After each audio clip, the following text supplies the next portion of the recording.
Selamat malam Bapa, selamat malam Tuhan kami Yesus Kristus, selamat malam Roh Kudus. Tiba saatnya kami akan membaca sebagian dari Alkitab, yaitu firman-Mu Tuhan. Hadirlah Roh Kudus Engkau pada saat ini dari awal pertengahan hingga akhirnya. Terima kasih Bapa yang terkasih karena Engkau berikan pengertian yang luar biasa untuk kami dan kesempatan yang luar biasa untuk mendengar akan firman-Mu. Dalam nama anak-Mu Tuhan kami Yesus Kristus, kami telah berdoa dan mengucap syukur. Haleluya, amin.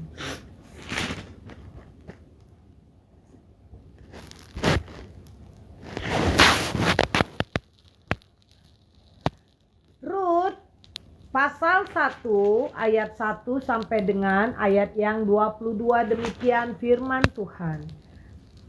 Rut dan Naomi.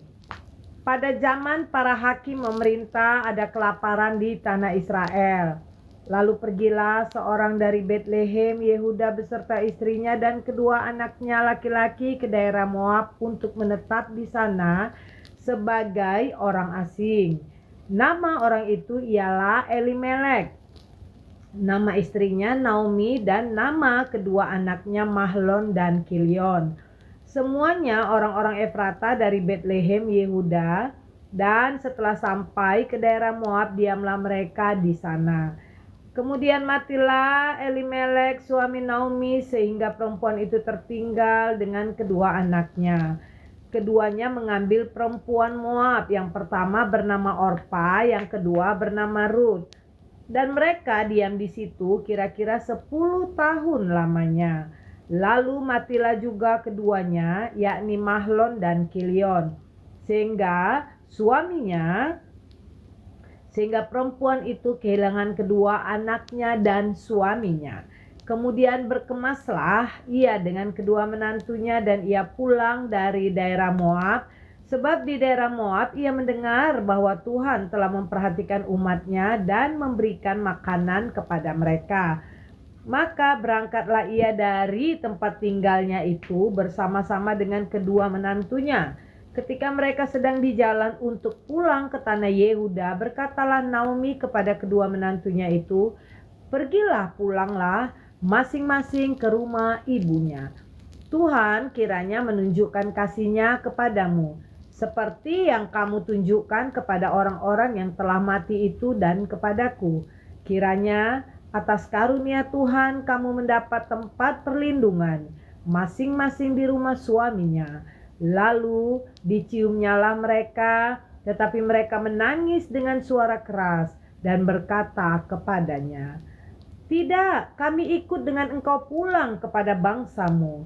Tetapi Naomi berkata, "Pulanglah anak-anakku, mengapakah kamu turut dengan aku? Bukankah tidak akan ada lagi anak laki-laki yang kulahirkan untuk dijadikan suamimu nanti? Pulanglah anak-anakku, pergilah. Sebab sudah terlalu tua aku untuk bersuami. Seandainya pikirku ada harapan bagiku dan sekalipun malam ini aku bersuami, bahkan sekalipun aku masih melahirkan anak laki-laki, masakan kamu menanti sampai mereka dewasa? Masakan karena itu kamu harus menahan diri dan tidak bersuami? Janganlah kiranya demikian, anak-anakku.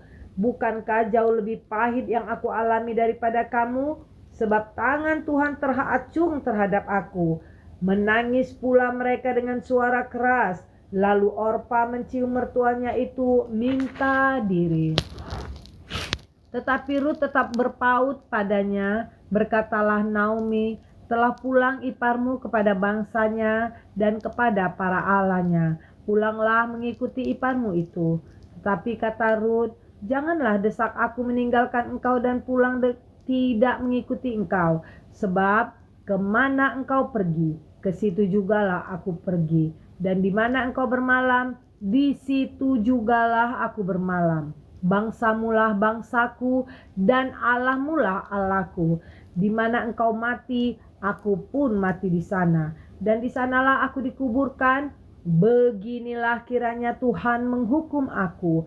Bahkan lebih lagi daripada itu, jikalau sesuatu apapun yang memisahkan aku dari engkau selain daripada maut. Ketika Naomi melihat bahwa Rut berkeras untuk ikut bersama-sama dengan dia, berhentilah ia berkata-kata kepadanya. Dan berjalanlah keduanya sampai mereka tiba di Betlehem. Ketika mereka masuk ke Betlehem, gemparlah seluruh kota itu karena mereka.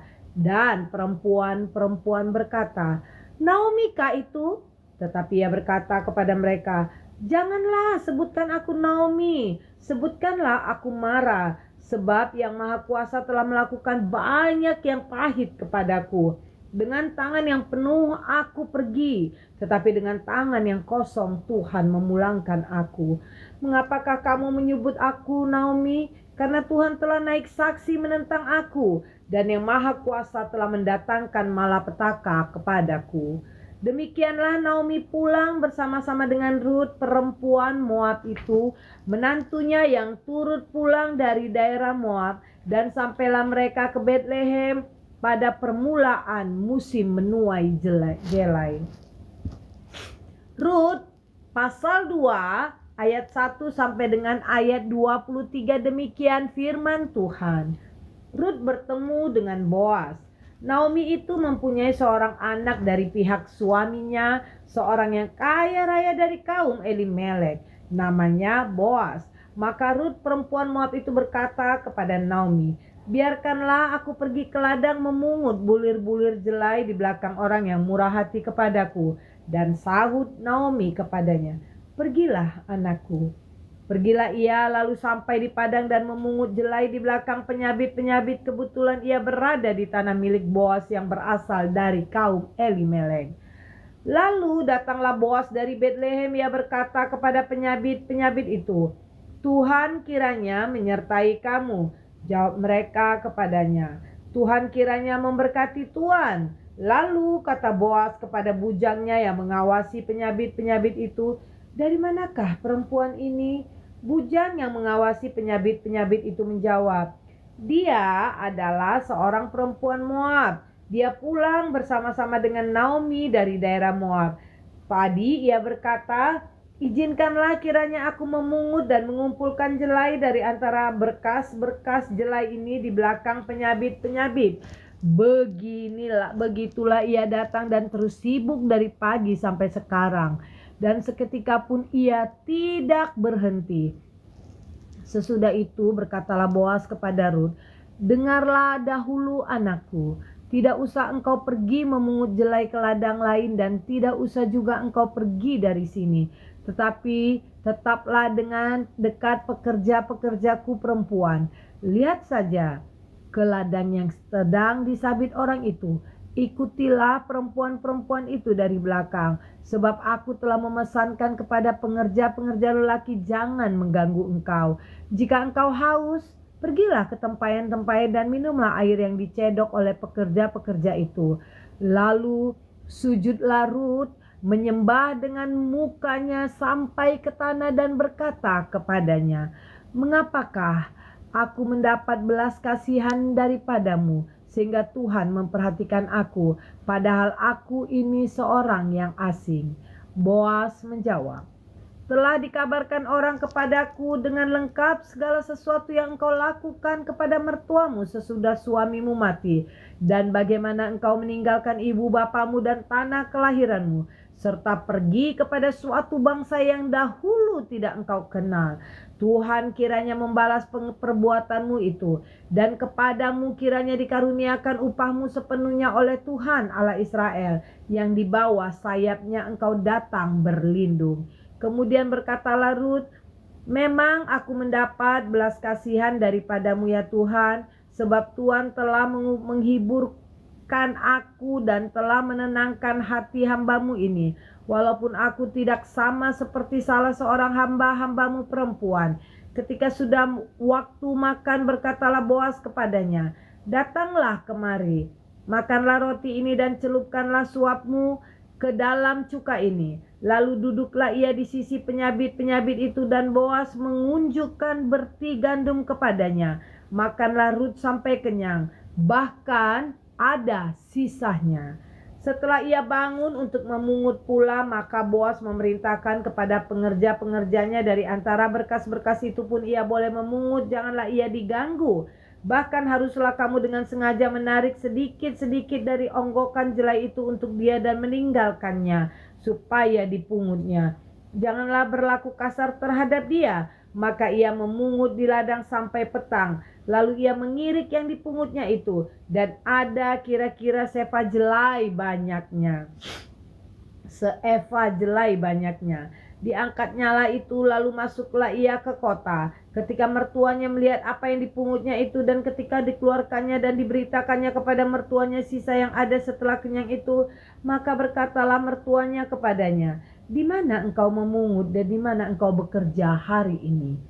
Diberkatilah kiranya orang yang telah memperhatikan engkau itu." Lalu diceritakannya lah kepada mertuanya itu pada siapa ia bekerja, katanya, "Nama orang pada siapa aku bekerja hari ini ialah Boas." Sesudah itu berkatalah Naomi kepadanya, kepada menantunya, "Diberkatilah kiranya orang itu oleh Tuhan yang rela mengaruniakan kasih setianya kepada orang-orang yang hidup dan yang mati." Lagi kata Naomi kepadanya, "Orang itu kaum kerabat kita, dialah salah seorang yang wajib menebus kita." Lalu kata Rut perempuan Moab itu, "Lagi pula ia berkata kepadaku, tetapi dekat pengerja-pengerjaku sampai mereka menyelesaikan seluruh penyabitan ladangku." Lalu berkatalah Naomi kepada Rut menantunya itu, "Ya anakku, sebaiknya engkau keluar bersama-sama dengan pengerja-pengerjanya perempuan, supaya engkau jangan disusahi orang di ladang lain." Demikianlah Rut tetap dekat pada pengerja-pengerja perempuan Boas untuk memungut sampai musim menuai jelai, dan musim menuai gandum telah berakhir, dan selama itu ia tinggal pada mertuanya. Rut dan Boas di tempat pengirikan.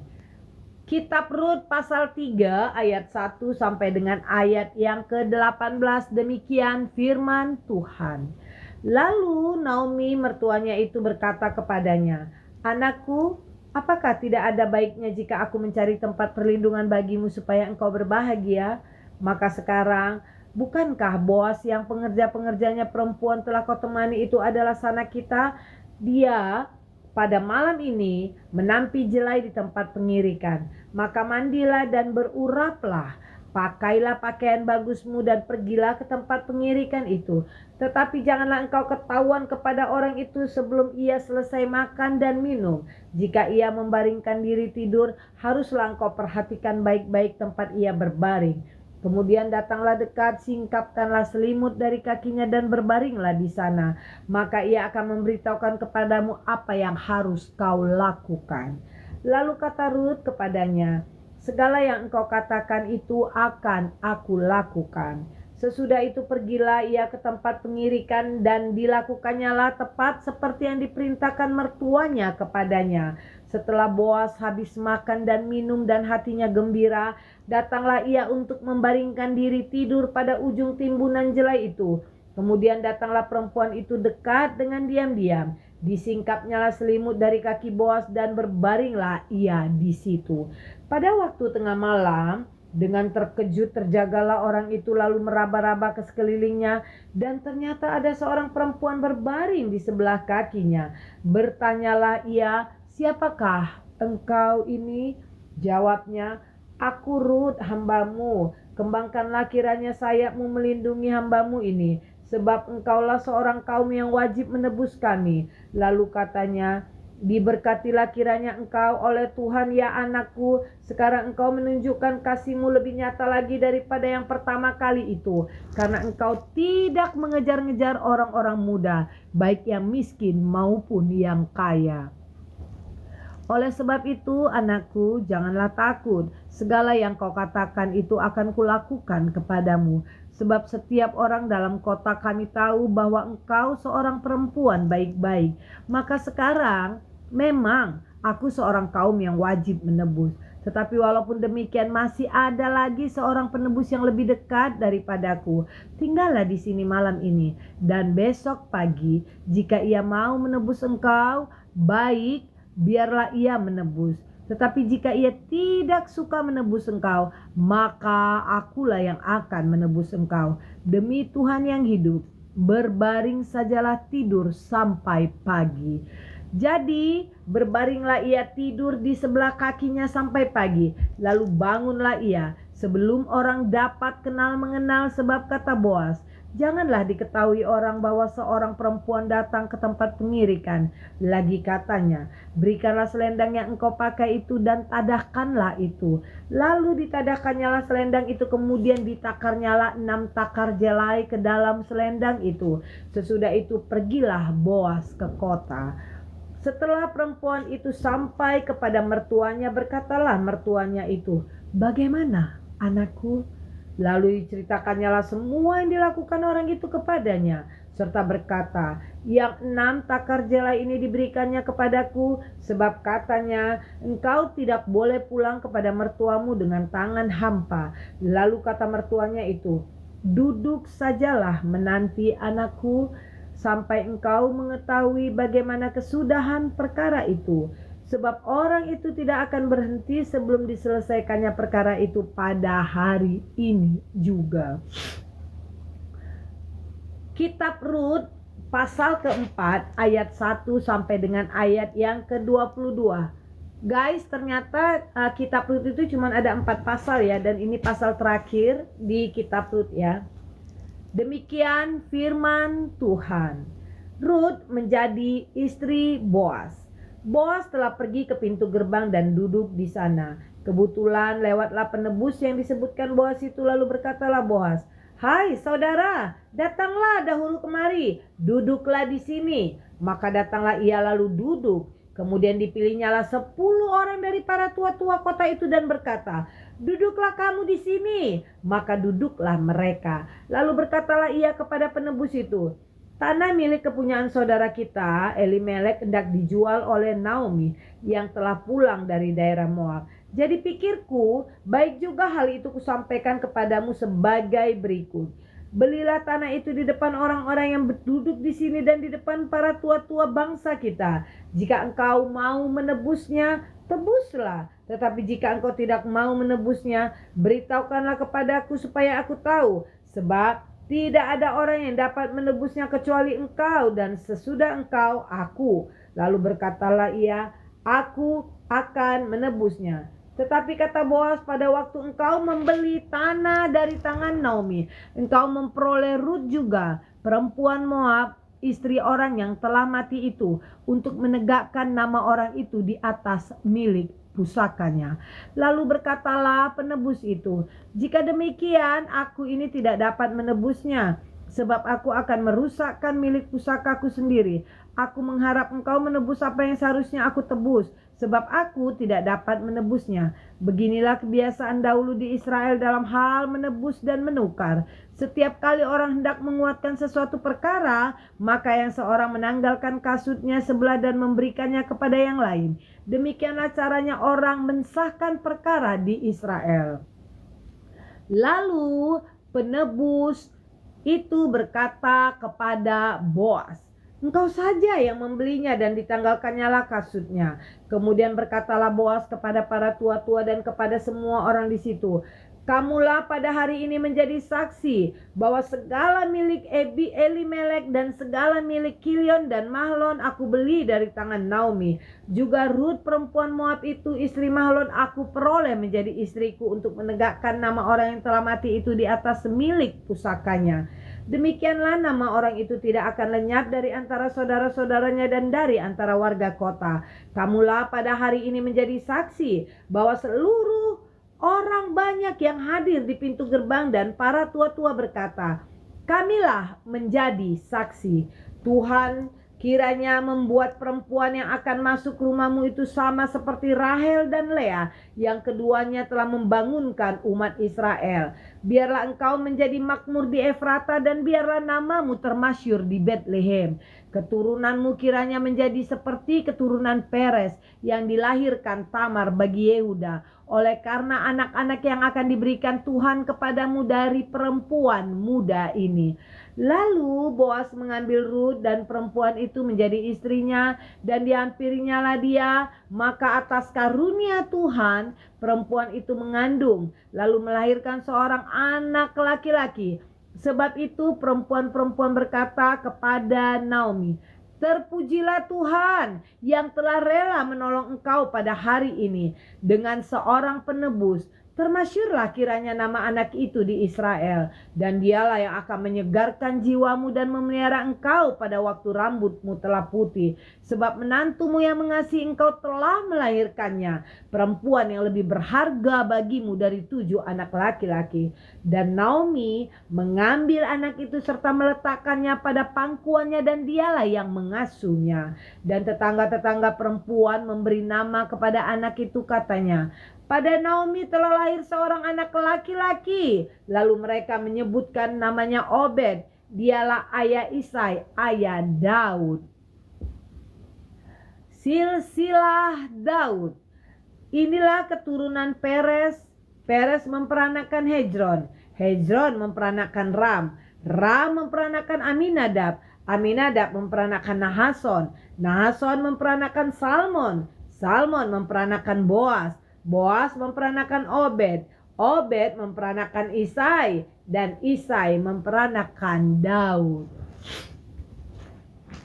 Kita lanjut ke kitab Samuel ya, mulai malam ini, karena kitab Rut sudah selesai hanya 4 pasal ya. 1 Samuel pasal 1 ayat 1 sampai dengan ayat yang ke-28. Demikian firman Tuhan. Lahirnya Samuel. Ada seorang laki-laki dari Ramataim, Jofim, dari pegunungan Efraim, namanya Elkana bin Yeroham bin Elihu bin Tohu bin Juf, seorang Efraim. Orang ini mempunyai 2 istri, yang seorang bernama Hana dan yang lain bernama Penina. Penina mempunyai anak, tetapi Hana tidak. Orang itu dari tahun ke tahun pergi meninggalkan kotanya untuk sujud menyembah dan mempersembahkan korban kepada Tuhan semesta alam di Shilo. Di sana yang menjadi imam Tuhan ialah kedua anak Eli, Hofni dan Pinehas. Pada hari Elkana mempersembahkan korban, diberikannya lah kepada Penina istrinya dan kepada semua anaknya yang laki-laki dan perempuan, masing-masing sebagian. Meskipun ia mengasihi Hana, ia memberikan kepada Hana hanya 1 bagian, sebab Tuhan telah menutup kandungannya. Tetapi madunya selalu menyakiti hatinya supaya ia gusar karena Tuhan telah menutup kandungannya. Demikianlah terjadi dari tahun ke tahun setiap kali Hana pergi ke rumah Tuhan. Penina menyakiti hati Hana sehingga ia menangis dan tidak mau makan. Lalu Elkana suaminya berkata kepadanya, "Hana, mengapa engkau menangis dan mengapa engkau tidak mau makan? Mengapa hatimu sedih? Bukankah aku lebih berharga bagimu daripada 10 anak laki-laki?" Pada suatu kali, setelah mereka habis makan dan minum di Shilo, berdirilah Hana sedang Imam Eli duduk di kursi dekat tiang pintu bait suci Tuhan.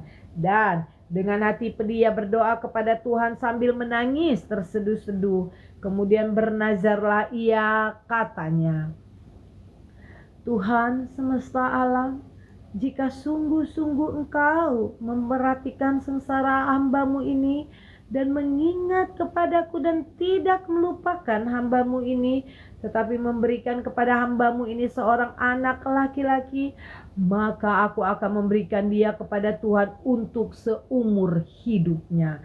Dan pisau cukur tidak akan menyentuh kepalanya."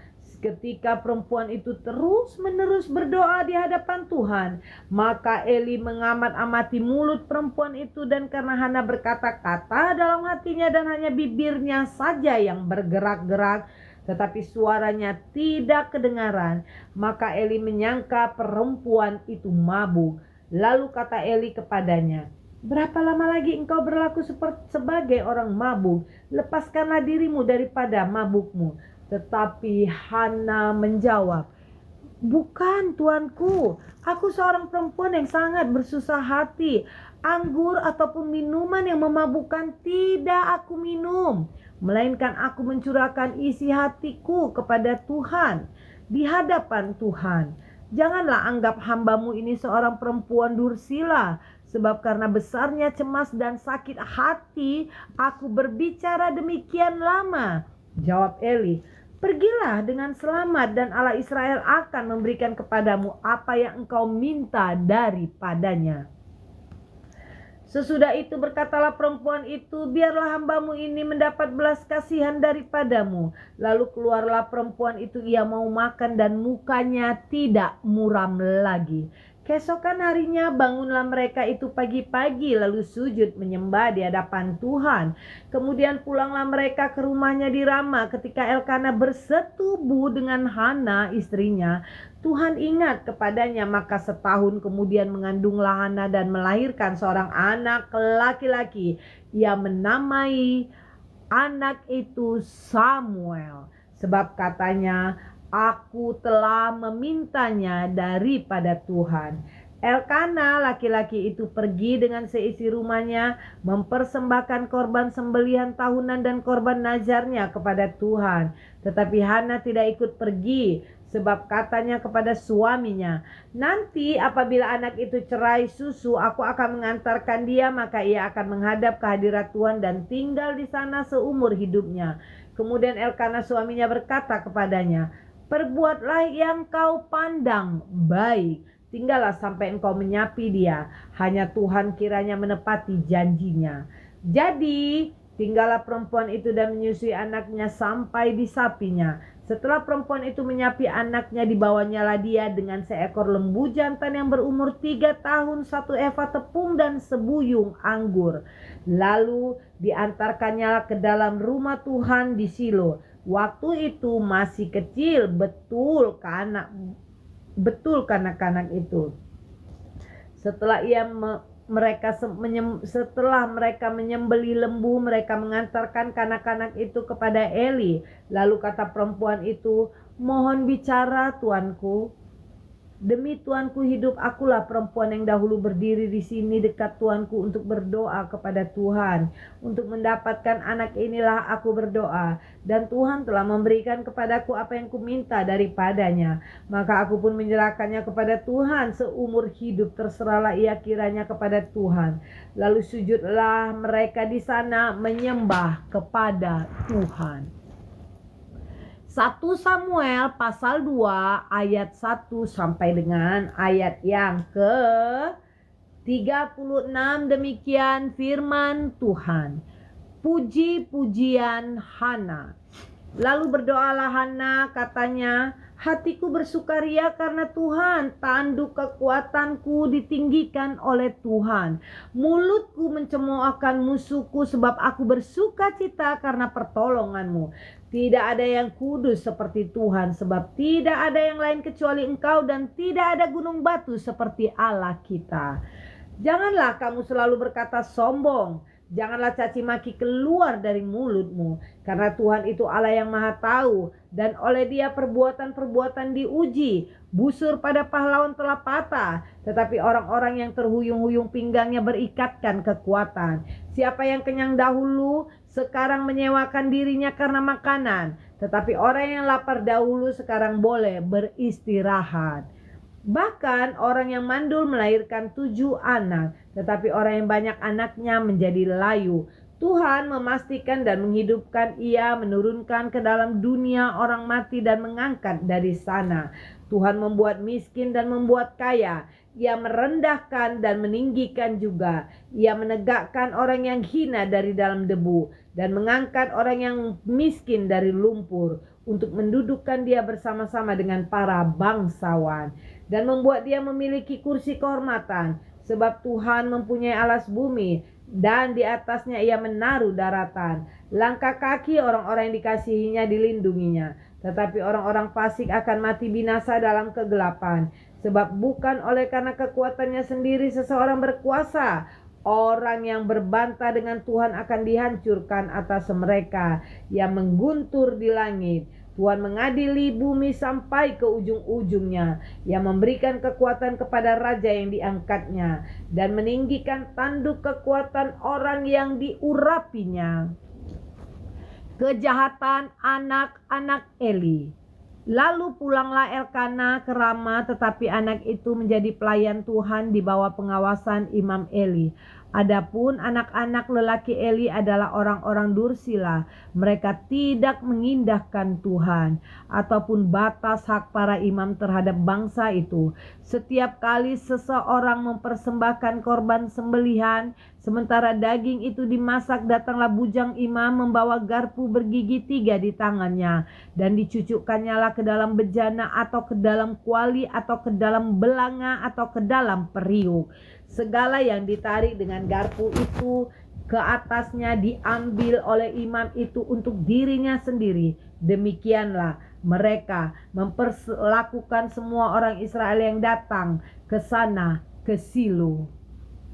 Bahkan sebelum lemaknya dibakar, bujang imam itu datang, lalu berkatalah kepada orang yang mempersembahkan korban itu, berikanlah daging kepada imam untuk dipanggang, sebab ia tidak mau menerima daripadamu daging yang dimasak, hanya yang mentah saja.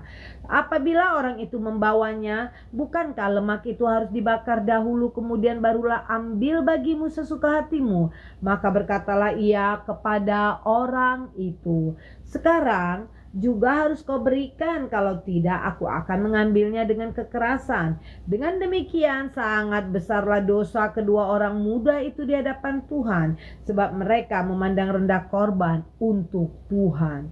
Adapun Samuel menjadi pelayan di hadapan Tuhan. Ia masih anak-anak yang tubuhnya berlilitkan baju efod dari kain lenan. Setiap tahun ibunya membuatkan dia jubah kecil dan membawa jubah itu kepadanya. Apabila ia bersama-sama suaminya pergi mempersembahkan korban sembelihan tahunan, lalu Eli memberkati Elkana dan istrinya, katanya, Tuhan kiranya memberikan keturunan kepadamu dari perempuan ini pengganti yang telah diserahkannya kepada Tuhan. Sesudah itu pulanglah mereka ke tempat kediamannya, dan Tuhan mengindahkan Hana sehingga ia mengandung dan melahirkan 3 anak laki-laki dan 2 anak perempuan lagi. Sementara itu makin besarlah Samuel yang muda itu di hadapan Tuhan. Eli telah sangat tua apabila didengarnya segala sesuatu yang dilakukan anak-anaknya terhadap semua orang Israel, dan bahwa mereka itu tidur dengan perempuan-perempuan yang melayani di depan pintu kemah perempuan.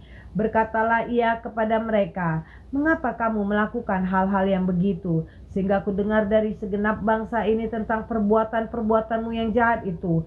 Janganlah begitu, anak-anakku. Bukan kabar baik yang kudengar itu pada kamu, menyebabkan umat Tuhan melakukan pelanggaran.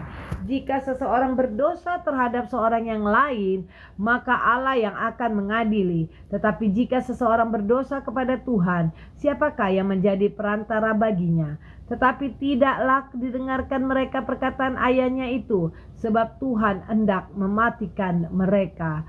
Tetapi Samuel yang muda itu semakin besar dan semakin disukai, baik di hadapan Tuhan maupun di hadapan manusia. Nubuat tentang Eli dan kaum keluarganya.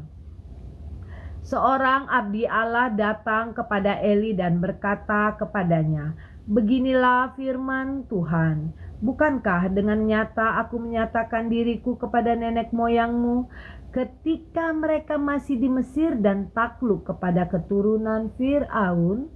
Dan aku telah memilihnya dari segala suku Israel menjadi imam bagiku, supaya ia mempersembahkan korban di atas mezbaku, membakar ukupan, dan memakai baju efod di hadapanku. Kepada kaummu telah kuserahkan segala korban api-apian untuk orang Israel. Mengapa engkau memandang dengan loba kepada korban sembelihanku dan korban sajianku yang telah kuperintahkan, dan mengapa engkau menghormati anak-anakmu lebih daripadaku, sambil kamu menggemukkan dirimu dan dengan bagian yang terbaik dari setiap korban sajian umatku Israel? Sebab itu demikianlah firman Tuhan Allah Israel, sesungguhnya aku telah berjanji, keluargamu dan kaummu akan hidup di hadapanku selamanya. Tetapi sekarang demikianlah firman Tuhan, jauhlah hal itu daripadaku, sebab siapa yang menghormati aku akan kuhormati, tetapi siapa yang menghina aku akan dipandang rendah. Sesungguhnya akan datang waktunya bahwa aku akan mematahkan tangan kekuatanmu dan tangan kekuatan kaummu, sehingga tidak ada seorang kakek dalam keluargamu.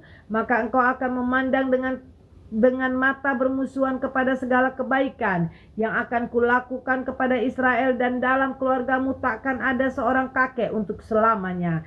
Tetapi seorang daripadamu yang tidak kulenyapkan dari lingkungan mezbahku akan ku membuat matamu rusak dan jiwamu merana. Segala keluargamu akan mati oleh pedang lawan. Inilah yang akan menjadi tanda bagimu, yakni apa yang telah terjadi kepada kedua anakmu itu, Hofni dan Fineas. Pada hari yang sama keduanya akan mati, dan aku akan mengangkat bagiku seorang imam kepercayaan yang berlaku sesuai dengan hatiku dan jiwaku.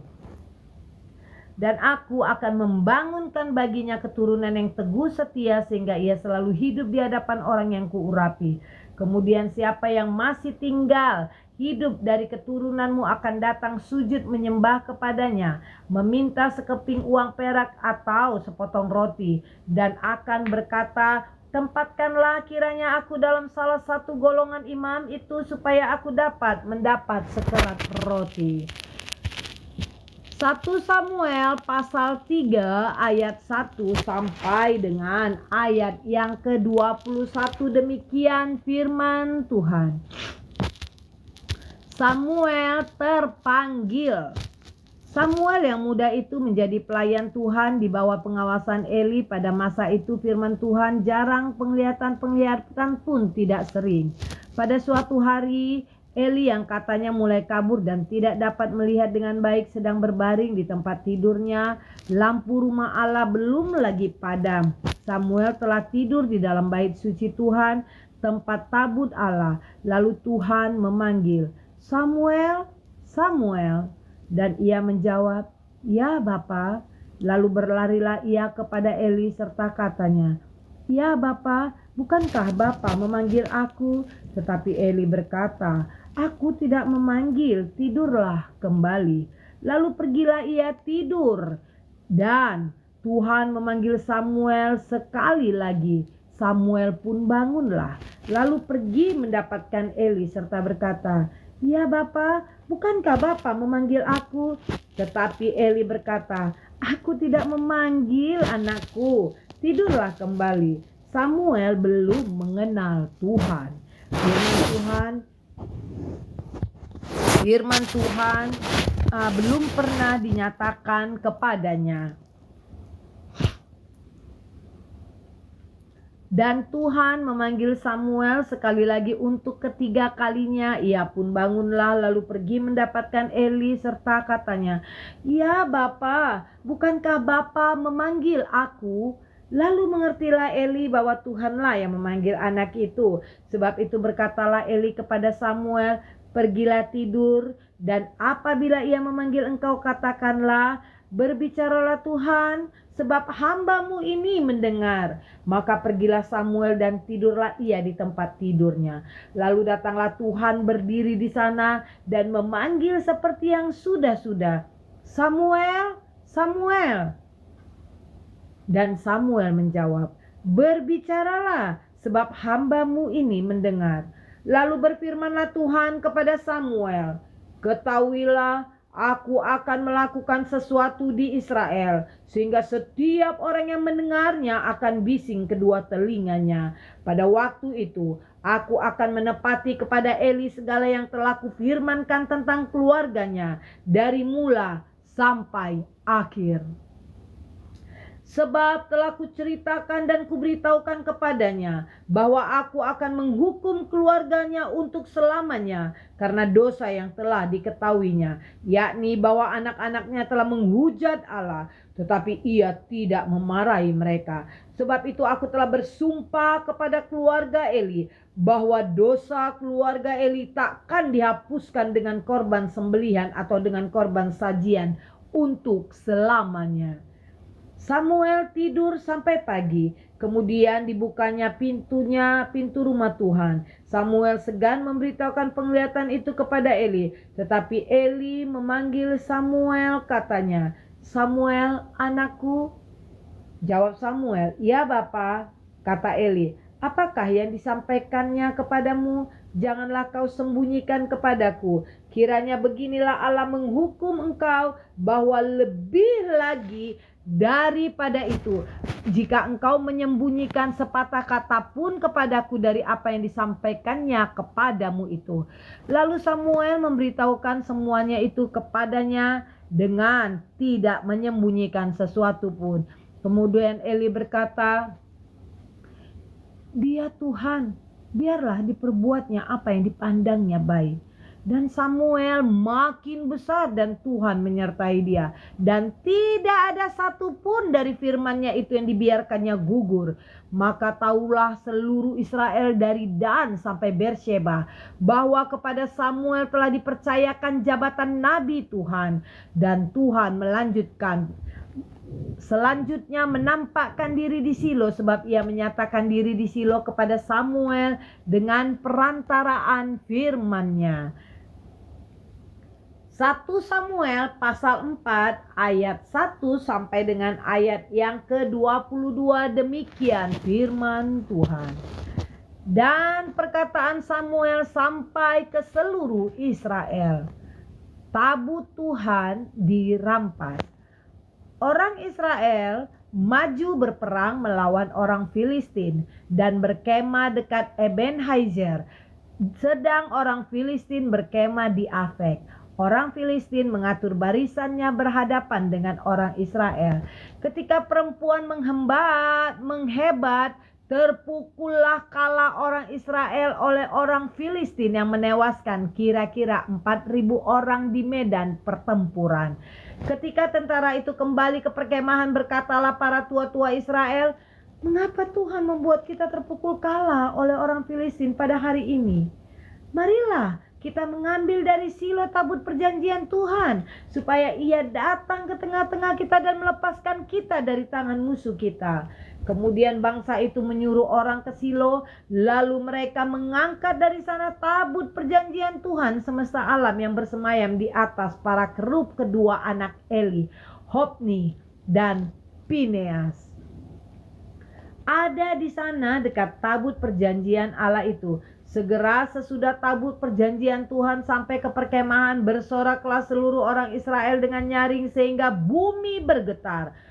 Dan orang Filistin yang mendengar bunyi sorak itu berkata, "Apakah bunyi sorak yang nyaring di perkemahan orang Ibrani itu?" Ketika diketahui mereka bahwa tabut Tuhan telah sampai ke perkemahan itu, ketakutanlah orang Filistin, sebab kata mereka, "Allah mereka telah datang di perkemahan itu." Dan mereka berkata, "Celakalah kita, sebab seperti itu belum pernah terjadi dahulu. Celakalah kita. Siapakah yang menolong kita dari tangan Allah yang maha dahsyat ini? Inilah juga Allah yang telah menghajar orang Mesir dengan berbagai-bagai tulah di padang gurun. Kuatkanlah hatimu dan berlakulah seperti laki-laki, hai orang Filistin, supaya kamu jangan menjadi budak orang Ibrani itu. Seperti mereka dahulu menjadi budakmu, berlakulah seperti laki-laki dan berperanglah." Lalu berperanglah orang Filistin hingga orang Israel terpukul kalah. Mereka melarikan diri masing-masing ke kemahnya.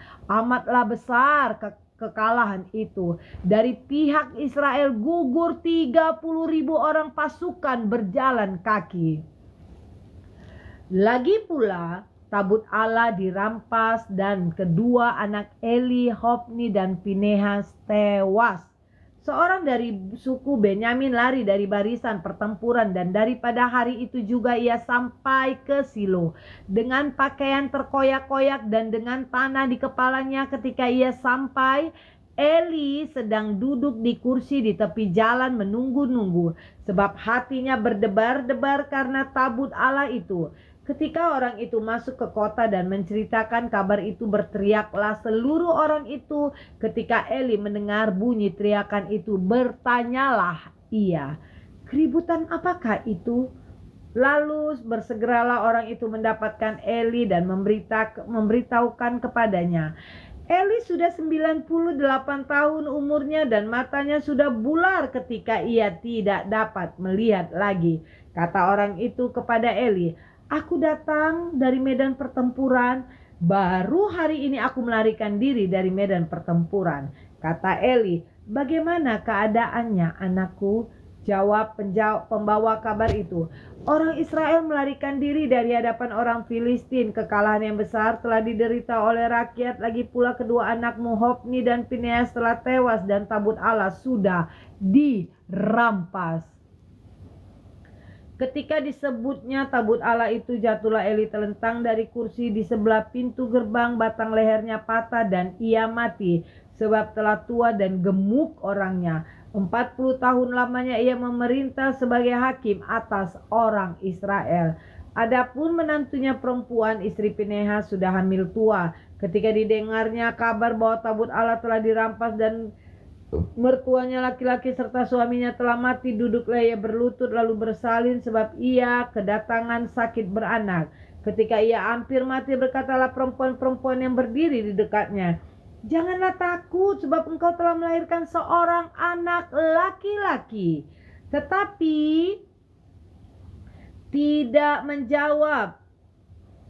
ia tidak menjawab dan tidak memperhatikannya. Ia menamai anak itu Ikabod, katanya, "Telah lenyap kemuliaan dari Israel, karena tabut Allah sudah dirampas dan karena mertuanya dan suaminya." Katanya, "Telah lenyap kemuliaan dari Israel sebab tabut Allah telah dirampas."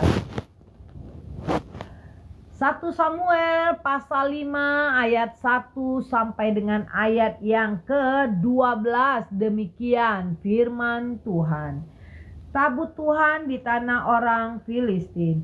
Sesudah orang Filistin merampas tabut Allah, maka mereka membawanya dari Ebenhazer ke Asdod. Orang Filistin mengambil tabut Allah itu, dibawanya masuk ke kuil Dagon dan diletakkannya di sisi Dagon.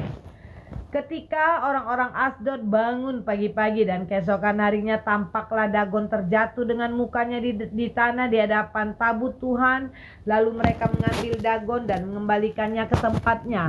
Tetapi ketika keesokan harinya mereka bangun pagi-pagi, tampaklah Dagon terjatuh dengan mukanya ke tanah di hadapan Tuhan, di hadapan tabut Tuhan. Tetapi kepala Dagon dan kedua belah tangannya terpenggal dan terpelanting ke ambang pintu.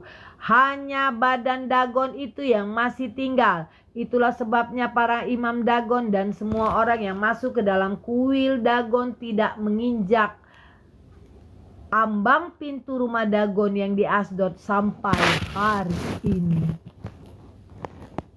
Tangan Tuhan menekan orang-orang Asdod itu dengan berat dan ia membingungkan mereka. Ia menghajar mereka dengan borok-borok, baik Asdod maupun daerahnya. Ketika dilihat orang Asdod bahwa demikianlah halnya, berkatalah mereka, "Tabut Allah Israel tidak boleh tinggal pada kita, sebab tangannya keras melawan kita dan melawan Dagon Allah kita."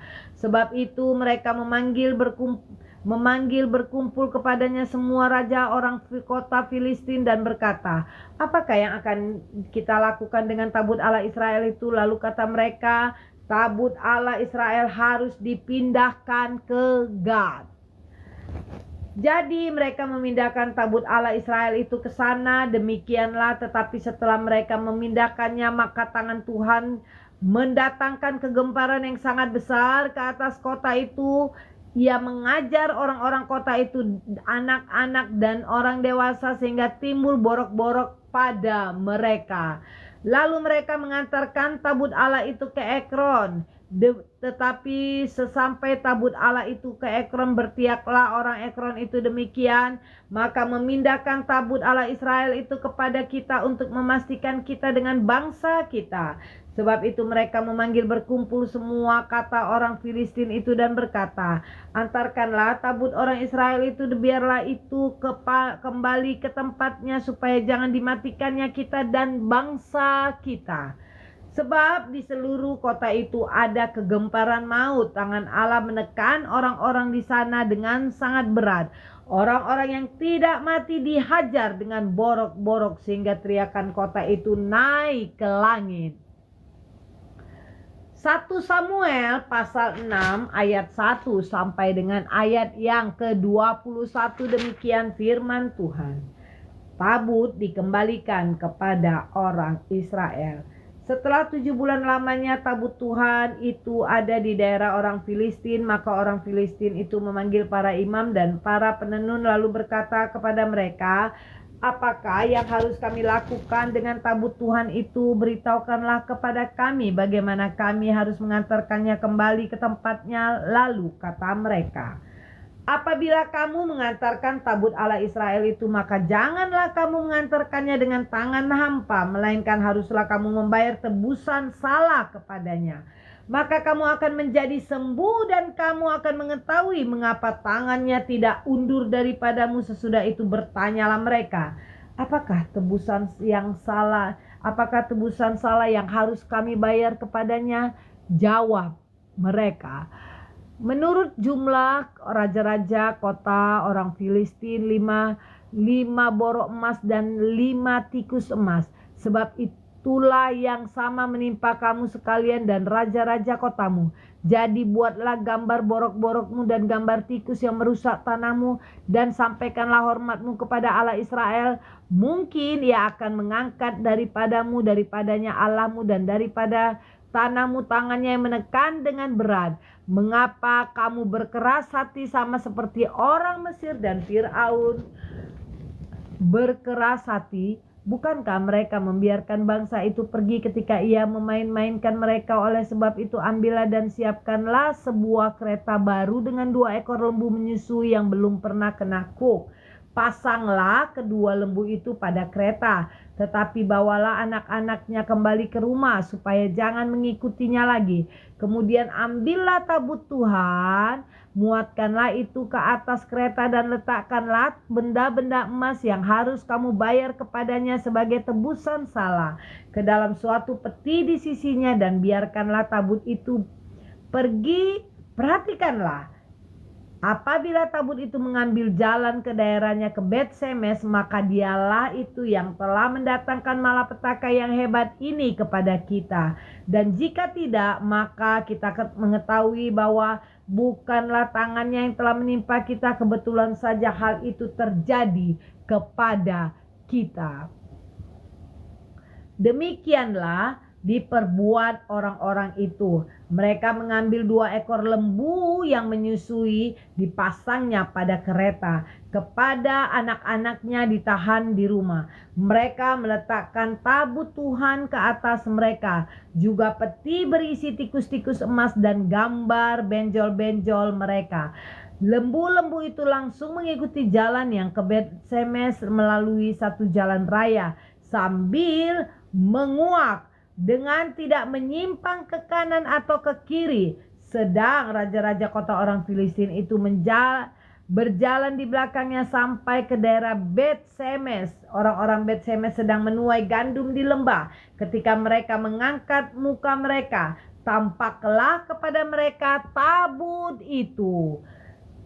Lalu bersukacitalah mereka melihatnya. Kereta itu sampai ke ladang Yosua orang Bet-Semes itu dan membelah kayu dan berhenti di sana. Di sana ada batu besar. Mereka membelah kayu kereta itu dan mereka mempersembahkan lembu-lembu sebagai korban bakaran kepada Tuhan. Orang-orang suku Lewi menurunkan tabut Tuhan dengan hati yang ada di sebelah, dengan peti yang ada di sebelahnya, yang di dalamnya ada benda-benda emas itu, lalu menaruhnya di atas batu besar. Dan pada hari itu orang-orang Bet-Semes mempersembahkan korban bakaran dan korban sembelihan kepada Tuhan. Ketika kelima raja kota orang Filistin melihat hal itu, pulanglah mereka ke Ekron pada hari itu juga.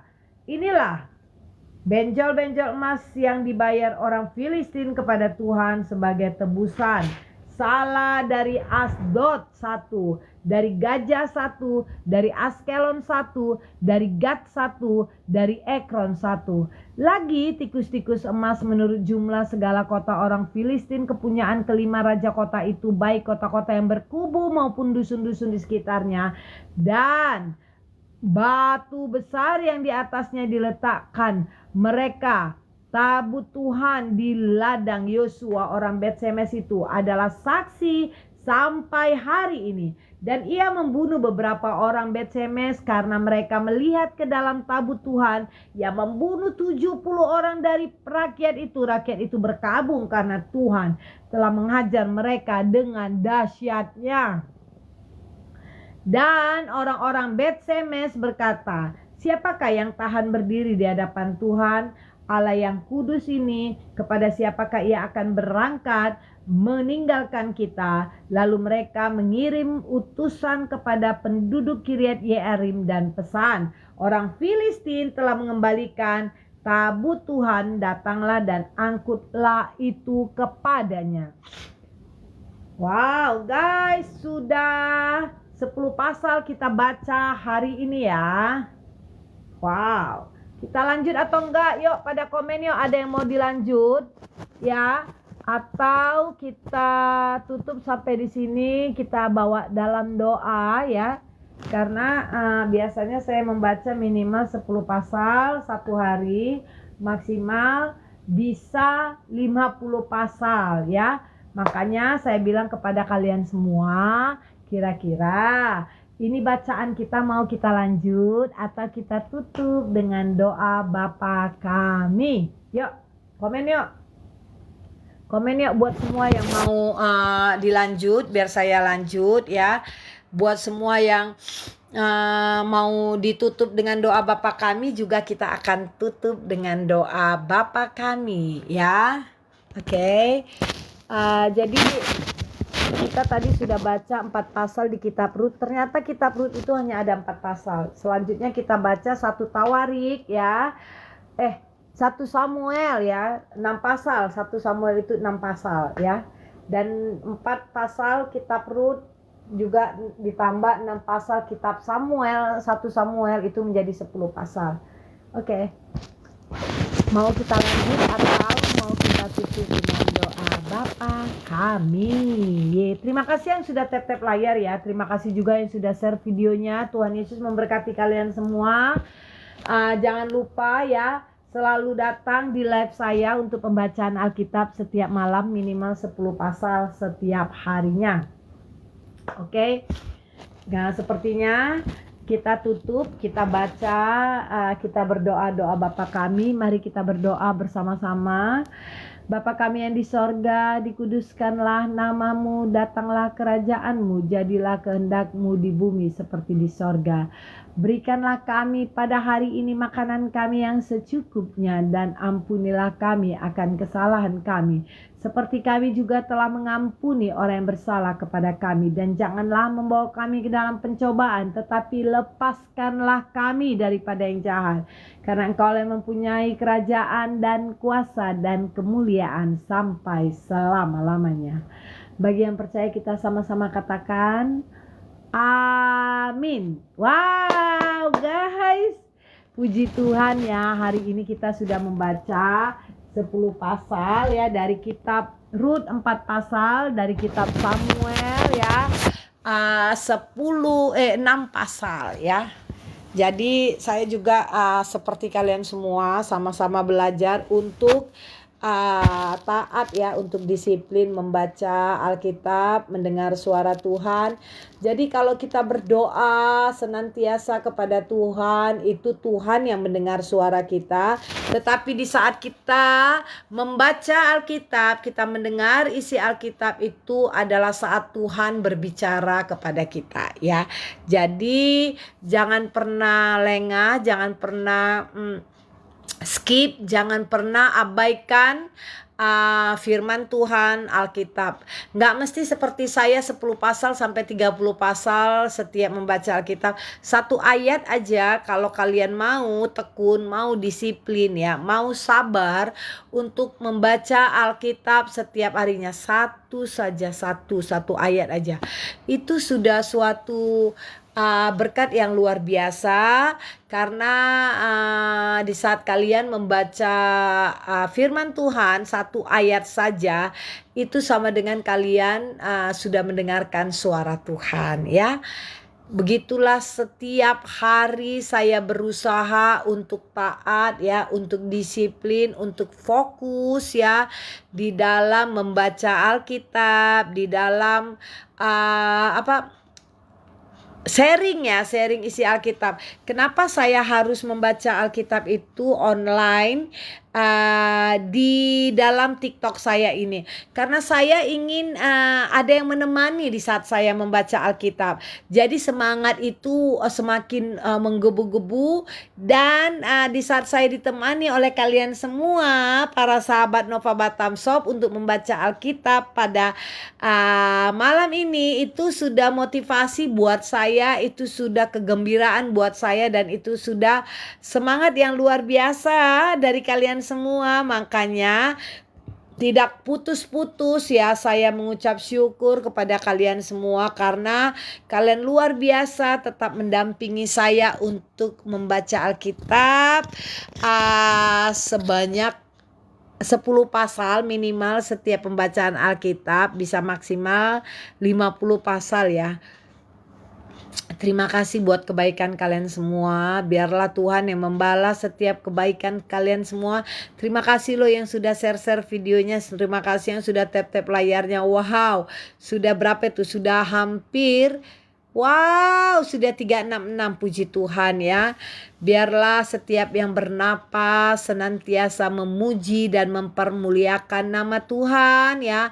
Apapun setiap kerinduanmu, apapun setiap keinginanmu, apapun setiap mimpi-mimpimu, ayo katakan semua dengan doa, melalui doa kepada Tuhan, sehingga Tuhan ya bukan saja mengetahui apa yang kau inginkan, apa yang kau rindukan, tetapi Tuhan Yesus juga mendengarkannya dan memberikan yang terbaik buat kalian semuanya. Wow.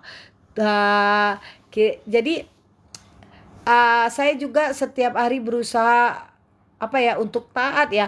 Terkadang kalian tahu nggak sih, di saat saya sudah mulai membaca Alkitab tuh, kadang saya tiba-tiba nih hidung ini mampet ya, kadang tiba-tiba saya bersin-bersin, kadang tiba-tiba mata ini ngantuk banget gitu ya. Tapi di saat saya megang TikTok, scroll TikTok, atau baca atau saya nonton film atau nonton YouTube, ini mata cerah banget.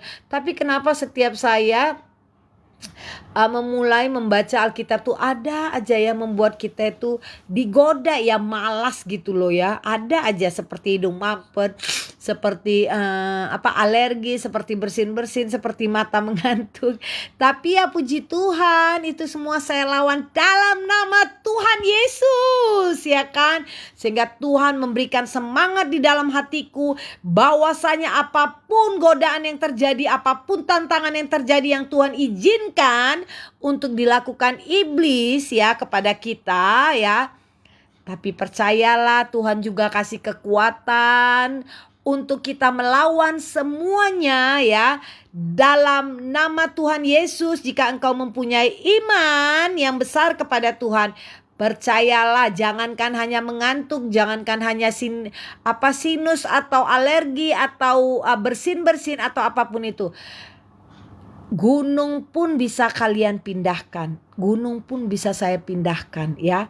Ingat, Tuhan memberi kuasa kepada setiap orang yang percaya untuk menyembuhkan segala sakit penyakit yang kita derita sendiri maupun yang diderita orang. Percayalah, imani dan perkatakan senantiasa, kata-kata afirmasi kebaikan, afirmasi untuk penyembuhan ya, supaya kebiasaan-kebiasaan itu dapat menjadi kebiasaan yang baik untuk kita semuanya, sehingga kita senantiasa teguh, disiplin, dan juga dapat melawan semua godaan-godaan yang terjadi, yang seperti saya bilang tadi ya, di saat saya mulai, aduh Tuhan, udah time-nya deh saya membaca Alkitab, udah time-nya deh saya mendengar suara Tuhan melalui pembacaan firman Tuhan ini gitu ya.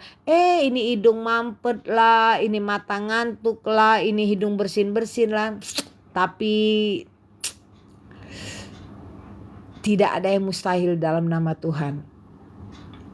Hati yang gembira adalah obat, asik ya, obat hati. Hati yang gembira adalah obat, obat hati yang lemah, tapi semangat yang patah keringkan tulang. Hati yang gembira, Tuhan senang, seperti air madu dari batu karang, dicicip air madu yang manis. Oh, lihatlah Tuhan Yesus baik, dicicip air madu yang manis. Wah, luar biasa. Aku gak tahu kenapa aku suka banget ya lagu ini ya. Jadi memang benar ya, hati yang gembira itu adalah obat. Jadi terkadang sebenarnya aku selalu gini loh. Jadi aku ini kan punya toko ya. Jadi setiap orang yang berbelanja sama aku tuh selalu saya bilang selamat pagi, selamat siang gitu kan. Jadi terima kasih ya. Jangan lupa bahagia hari ini gitu loh. Karena menurut aku bahagia itu ya, kesuksesan itu, kesehatan itu kita yang menciptakan di dalam iman kita pada Tuhan Yesus ya. Jadi jangan pernah kita mencari kebahagiaan dari orang lain. Jangan pernah kita menciptakan kesehatan dari obat-obatan atau dari apapun itu ya. Jadi kesehatan, kebahagiaan, keselamatan itu kita yang menciptakan. Dengan apa? Dengan action atau orait labora, berdoa dan bekerja dan berdoa kepada Tuhan kita Yesus Kristus ya. Jadi di saat kita senantiasa hati dan pikiran kita tanamkan, kita biasakan untuk selalu berpikir positif, untuk selalu bersyukur ya. Jadi aku selalu tiap pagi itu gini, terima kasih Tuhan, aku masih bernafas, aku masih sehat, aku masih bisa bangun di pagi hari ini, aku masih bisa merasakan berkat yang luar biasa daripadamu, dan aku juga masih bisa menjadi berkat bagi setiap orang. Jadi setiap aku bangun, terima kasih Tuhan Yesus, aku hebat, aku cerdas, aku kuat, aku sehat, aku bahagia, aku selalu bersyukur, dan aku selalu menjadi berkat bagi setiap orang. Wow. Jadi kata-kata itu selalu aku ucapkan di dalam diriku. Jadi makanya aku tuh tidak pernah give up dalam apapun. Aku orangnya tidak pernah menyerah dalam hal apapun. Aku selalu di saat masalah Tuhan izinkan terjadi sama aku ya, aku selalu bilang, Tuhan, aku tahu aku adalah umat pilihan Tuhan, yang Tuhan berikan kekuatan, yang Tuhan berikan kecerdasan, yang Tuhan berikan kemampuan untuk aku dapat menyikapi, dapat menyelesaikan, dan dapat menjadikan semuanya apapun yang terjadi di dalam hidupku adalah menjadi berkat bagiku dan bagi setiap orang gitu. Jadi ya begitulah. Selalu kata-kata positif ada di pikiranku, di hatiku, dan terutama di mulutku ya. Jadi aku tuh nggak pernah gini. Aku kadang suka nggak tahu kenapa ya. Jadi gini, kalau ada orang yang selalu gini, gitu ya, gitu. Bagi aku bunyi suara gitu. Kenapa sih lu mengeluh gitu ya? Jangan ada kata kayak gitu loh. Kalian tahu nggak sih? Kalian bisa sampai mengalami Kalian bisa sampai mengalami masalah yang Tuhan izinkan terjadi sama kalian. Berarti kalian itu masih diizinkan Tuhan untuk merasakan dan menyelesaikan masalah tersebut dengan dalam Tuhan Yesus dengan ucapan syukur gitu loh. Jadinya nggak perlu apa sih? Susah banget. Saya paling kesal, gak tau kenapa ya kalau udah dengar orang, apa sih yang lu kesalkan? Apa sih yang lu inikan? Keluhkan gitu loh. Makanya saya kalau ada ngeliat gitu kan aku langsung bilang, coba deh dengar. Coba deh lu dengar deh, minimal hati yang gembira adalah obat, atau lu nyanyikan. Biasanya kalau kita bernyanyi itu semangat itu timbul kembali gitu kan. Gitu. Jadi saya percaya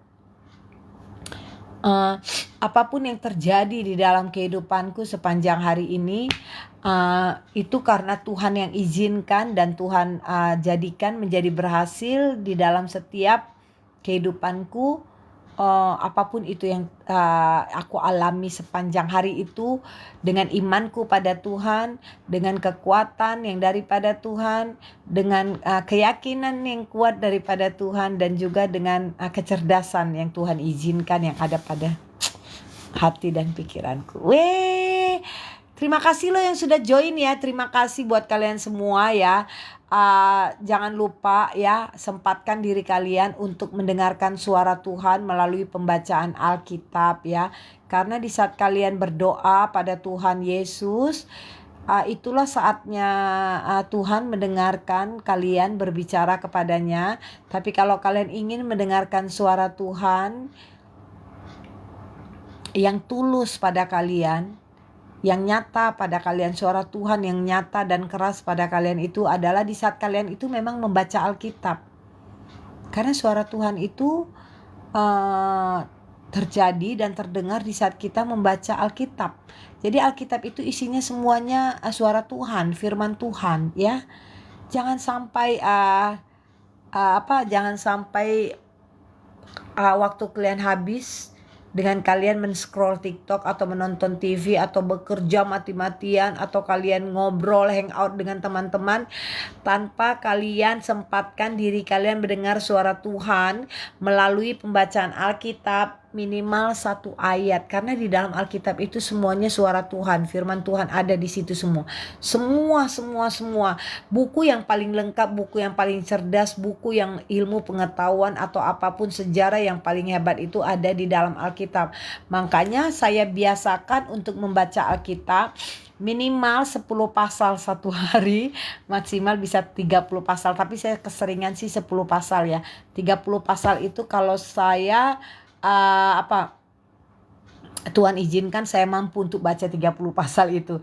Tapi kalau yang 10 pasal itu memang saya yang paksa. Saya bilang, Tuhan saya bisa, saya kuat. Jadi sebenarnya kata Tuhan, musuh kita yang paling besar itu, yang paling jahat itu, yang paling nakal itu, yang paling keras itu adalah diri sendiri. Jadi ingatlah saudara-saudara ya, bukan orang-orang di sekitar kita musuh kita yang paling nakal ya.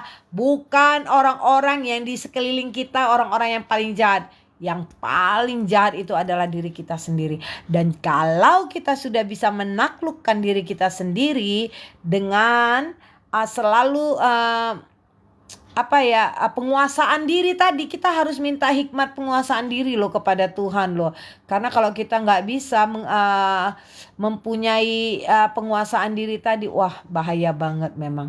Disitulah terjadi kita emosi, disitulah kita terjadi masa bodoh, disitulah kita terjadi tidak mau tahu, disitulah kita terjadi egois, sombong, apa segala macam. Penguasaan diri itu penting. Makanya selalu berdoa sama Tuhan untuk meminta supaya Tuhan izinkan penguasaan diri itu ada pada kita. Bye-bye semua. Sampai ketemu lagi di live saya besok ya. Ingat ya, tiap hari biasakan membaca Alkitab 1 ayat aja minimal. Tuhan Yesus memberkati. Shalom. I love you. Sarange.